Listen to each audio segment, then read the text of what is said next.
ओम शीतले त्वं जगन्माता शीतले त्वं जगत्पिता शीतले त्वं जगदाद्री शीतलाती नमो नमः।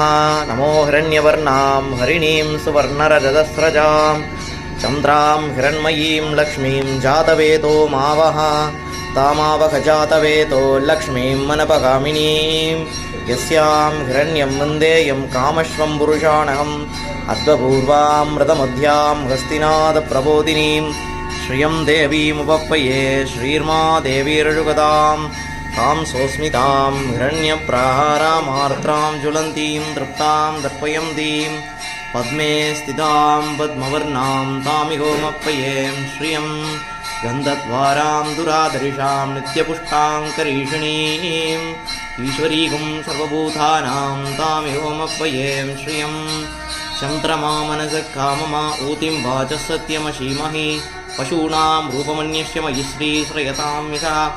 ॐ हलहस्ताभ्यो नमः। हलहस्ताय वराहि परमेश